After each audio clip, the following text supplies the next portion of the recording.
parikot tila Trinidad Municipal Police Station ti umadado a violation ti anti-jaywalking kadagiti kang runaan na kalsada iti ili. May samat daytoy a rason iti nailat agunay ti trapiko tunggal rush hour. At the report ni Jezreel Kate Lapizar. Parikot latta kadagiti kalsada ti La Trinidad ti jaywalking. Iti baet dagiti agtultuloy a palagip kan panangipatong palda kadagiti lintag tapno maliklikan dagiti ag jaywalk. Sigun iti La Trinidad Municipal Police Station, adda latta dagiti saan na ammo amagna kadagiti usto a pagnaan. Nang runa kadagiti lugar nga adu ti tattao na. Gapu iti daytoy, agdandanag dagiti driver ti para publiko at transportasyon, gapu iti posibilidad a mangitunda dagitoy ti aksidente. Matigas nga ang ulo nila, kaya dumadaan doon pa rin sila sa dito sa may, sa harapan ng kalsada. Pag dumaan yung sasakyan, delikado kasi pag may tumawid dyan, baka masakisaan.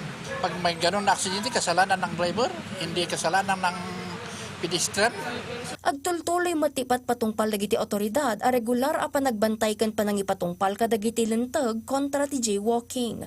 Nangimuntar damatlaeng kadagiti signages tapno maallukoy ti publiko nga aramatan dagiti pedestrian lane ken overpass. As of now, more on pa kami ngayon, warning.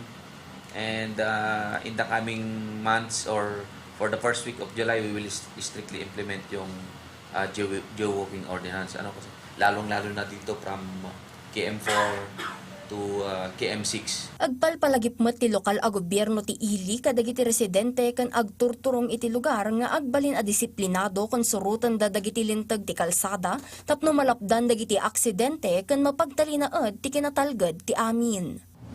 Sa atin ng mga kababayan, lalo ng mga kabataan, ay sana tumawid sa tamang tawiran, gumamit yung overpass para po maiwasan ang hindi inaasahan.